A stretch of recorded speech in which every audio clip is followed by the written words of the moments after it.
కాంగ్రెస్ ప్రజాపాలన అంటూనే చేస్తుంది మాత్రం ప్రతీకార పాలన అన్నారు బీఆర్ఎస్ వర్కింగ్ ప్రెసిడెంట్ కేటీఆర్. ఎన్నికల్లో కాంగ్రెస్ పార్టీకి మద్దతు తెలపని వారిపై ప్రతీకారం తీసుకునేలా కాంగ్రెస్ పాలన కొనసాగుతుందన్నారు. మంత్రి ప్రమేయం లేకుండా 4 నెలల్లో 2 హత్యలు ఎలా జరిగాయని ప్రశ్నించారు. వరుస హత్యలపై స్పెషల్ ఇన్వెస్టిగేషన్ టీంతో ఎంక్వైరీ వేయాలని డిమాండ్ చేశారు కేటీఆర్. కొల్లాపూర్లో ఈ ప్రభుత్వం వచ్చినాక పేరుకేమో ప్రజాపాలన, కానీ చేస్తున్నది ప్రతీకార పాలన. ప్రతీకారంతో రగిలిపోతూ ఎన్నికల్లో తనకు వత్తాసు ఎవరెవరు పలకలేదో వారి మీద ప్రతీకారం తీర్చుకునే దిక్కుమాలిన పాలన ఇది కాంగ్రెస్ పాలన. ఇవాళ ఈ దారుణమైన హత్యకు ప్రధానంగా బాధ్యత తీసుకోవాల్సింది ప్రభుత్వమే. అందులో ముఖ్యంగా నేను ముఖ్యమంత్రి రేవంత్ రెడ్డిని డిమాండ్ చేస్తా ఉన్నా. ఈ మంత్రి కొల్లాపూర్లో మన తెలంగాణలో ఎక్కడా లేని ఫ్యాక్షన్ సంస్కృతిని ఇక్కడ తెచ్చి జనవరిలో మల్లేష్ యాదవ్ మృతికి కారణమైనారు. మరి ఈరోజు శ్రీధర్ రెడ్డి గారి మృతికి కూడా కారణమైనారు. ఒకటే నియోజకవర్గంలో 4 నెలల వ్యవధిలో 2 హత్యలు జరిగినాయంటే మరి మంత్రి గారి ప్రోద్బలం లేకుండా, మంత్రి గారి ప్రమేయం లేకుండా ఆయన అనుచరులు ఇంత దారుణాలకు తెగబడరు. ముందుగా రేవంత్ రెడ్డికి నిజంగానే చిత్తశుద్ధి ఉంటే శ్రీధర్ రెడ్డి హత్య విషయంలో ముందుగా మంత్రి గారిని బర్తరఫ్ చేసి తన చిత్తశుద్ధిని చాటుకోవాలి. నెంబర్ 1. రెండవది, మాకు ఈ రాష్ట్రంలో ముఖ్యంగా స్థానికంగా ఉండే పోలీస్ వ్యవస్థ మీద మాకు నమ్మకం లేదు. ఖచ్చితంగా అయితే ఒక స్పెషల్ ఇన్వెస్టిగేషన్ టీం వేసి ఎంక్వైరీ చేయడమా, లేదా ఒక వరుస హత్యల మీద ఒక జ్యుడిషియల్ ఎంక్వైరీకి కాల్ చేయడమా, ఈ రకంగానన్నా ప్రభుత్వం తన చిత్తశుద్ది చాటుకోవాలి. ఒకవేళ నిజంగానే ఇందులో ప్రభుత్వ పాత్ర లేకపోతే, మంత్రి పాత్ర లేకపోతే నిష్పక్షపాతంగా విచారణ జరగడానికి సహకరించాలి. సరిగ్గా 15 రోజుల కిందట మరి మా నాయకులు వారం 10 రోజుల కిందట నిజానికి మా ఆర్ఎస్ ప్రవీణ్ కుమార్ గారు, గోల బాలరాజ్ గారు, హర్షవర్ధన్ రెడ్డి గారు, మరిజనార్దన్ రెడ్డి గారు డీజీపీని కూడా కలిసినారు. కలిసి ఈ ప్రాంతంలో కొత్తగా ఒక హింసాయుతమైన సంస్కృతి కొత్తగా కనబడతా ఉన్నది. గ్రామీణ ప్రాంతాల్లో దాడులకు తెగబడుతున్నారు, చెలరేగిపోతున్నారు, పోలీసులు ప్రేక్షక పాత్ర వహిస్తున్నారు.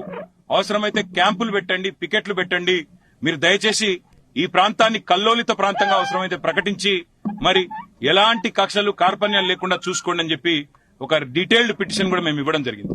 కానీ ప్రేక్షకుల మాదిరిగా పోలీసులు ఈరోజు ఉదయం 5:30కు ఫోన్ చేస్తే 10 నిమిషాల్లో వచ్చేదానికి 1 గంటన్నర తర్వాత వచ్చి ఈ రోజు ప్రేక్షక పాత్ర పోషిస్తున్నది పోలీస్ యంత్రాంగం. ముందుగా ఇక్కడ ఎస్ఐని సస్పెండ్ చేయాలా, మంత్రి జూపల్లి కృష్ణారావు గారిని వెంటనే బర్తరఫ్ చేయాలని చెప్పి కూడా నేను రేవంత్ రెడ్డిని డిమాండ్ చేస్తూ ఇంకొక మాట కూడా నేను విజ్ఞప్తి చేస్తా ఉన్నా. పేరు ప్రజాపాలన, కానీ ఈ రకంగా ప్రతీకారంతో మాత్రమే బతుకుతాం. ఈ రకంగా మా కార్యకర్తలను దాడుల ద్వారా, హత్యల ద్వారా వారి గొంతులు నొక్కి ఆ రకంగా నన్ను బలపడతాం అనుకుంటే మాత్రం ఇది ముఖ్యమంత్రి గారి మూర్ఖత్వం అవుతుంది, కాంగ్రెస్ పార్టీ పిచ్చితనం అవుతుంది. మా కార్యకర్తలు ఇవాళ వాళ్ళు కూడా రగిలిపోతా ఉన్నారు. కానీ మేము కూడా వారికి చెప్తా ఉన్నాం, ఇది పూర్తి వివరాలు తెలియనియండి ఏం జరిగిందో అని చెప్తా ఉన్నాము. ఒకవేళ మరి ఇదే దాడుల సంస్కృతి కొనసాగితే మాకు కూడా వారిని నియంత్రించే పరిస్థితి ఉండదు. ఇది మంచిది కాదు, రాష్ట్రానికి మంచిది కాదు. రాజకీయ నాయకులు, రాజకీయ పార్టీలుగా గతంలో 10 సంవత్సరాల్లో తెలంగాణలో ఎన్నటి ఇట్లాంటి సంఘటనలు జరగలేదు. మరి ఇట్లాంటి సంఘటనలు, ఇట్లాంటి దారుణాలు, ఇట్లాంటి హత్యలు, వీటికి ప్రభుత్వం కనుక వెంటనే స్పందించి చర్యలు తీసుకోకపోతే ఎక్కడ జరిగినా ఇట్లాంటి కార్యక్రమం మేం కూడా వేల సంఖ్యలో పోతాం. అవసరమైతే మరి అక్కడి మంత్రులు గాని, అక్కడి నాయకులు గాని వారి ఇళ్లను ముట్టడించడానికి గాని అవసరమైతే ఎంత దూరం అన్నా పోతాం, కార్యకర్తల్ని కాపాడుకుంటామనే మాట కూడా తెలియజేస్తూ ఇవాళ మరణించిన శ్రీధర్ రెడ్డి గారు, హత్యకు గురైన శ్రీధర్ రెడ్డి గారికి పాపం ఒక పెద్ద మనిషి, వారి తండ్రి 80 ఏళ్లు, ఆయన బాధపడుతుంటే, ఆయన ఏడుస్తుంటే చెట్టంత కొడుకు కళ్ళ ముంగట పోయి ఇవాళ ఆయన ఏడుస్తా ఉంటే ఆయనను సముదాయించలేకపోతా ఉన్నాం.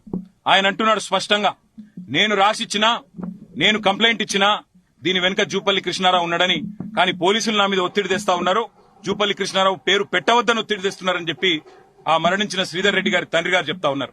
ఇది ఏ రకమైన ప్రభుత్వమో ఆలోచన చేయాలా. రాహుల్ గాంధీ చెప్తుంటాడు ఢిల్లీలో పెద్ద పెద్ద మాటలు, మొహబ్బత్ కి దుకాన్ అని మాట్లాడతాడు. ఇదేనా నీ మొహబ్బత్ కి దుకాన్ రాహుల్ గాంధీ అని నేను అడుగుతా ఉన్నా. ఇదేనా హత్యలు, మరి ఇదేనా దాడులు, ప్రతిపక్ష నాయకుల మీద కేసులు, సోషల్ మీడియాలో పోస్టులు పెడితే మా వాళ్లకు బెదిరింపులు, బైండ్ ఓవర్లు, ఇదేనా నీ చిల్లర రాజకీయం అని చెప్పి కూడా నేను కాంగ్రెస్ పార్టీ నాయకత్వాన్ని అడుగుతా ఉన్నా. ఈ సంస్కృతి కొనసాగితే తెలంగాణకు మంచిది కాదు, ఎవరికి మంచిది కాదు. దీని ఇకనైనా తెరదించుదాం. ఇక లేదు అంటే మాకు కూడా ఓపిక నశిస్తే ఏం జరుగుతుందో దానికి బాధ్యత రేవంత్ రెడ్డి కాంగ్రెస్ ప్రభుత్వమే తీసుకోవాలని చెప్పి కూడా హెచ్చరిస్తూ ఆ కుటుంబానికి పూర్తి అండగా మేముంటాం. శ్రీధర్ రెడ్డి గారి కుటుంబానికి, ఈ గ్రామానికి, లక్ష్మీపల్లి గ్రామానికి కూడా పూర్తి అండగా ఉంటాం. ఏ రకమైన ఇబ్బంది ఆ కుటుంబానికి ఉన్న ఒక సోదరుడిగా వారి కుటుంబానికి అండగా నిలబడతామని చెప్పి కూడా తెలియజేస్తూ మరి వారి ఆత్మకు శాంతి చేకూరాలని, వారి కుటుంబం ఈ బాధాకర సమయంలో మనోనిబ్బరంతో ఉండాలని చెప్పి కూడా ఆ భగవంతుని నేను ప్రార్థిస్తాను. ఇది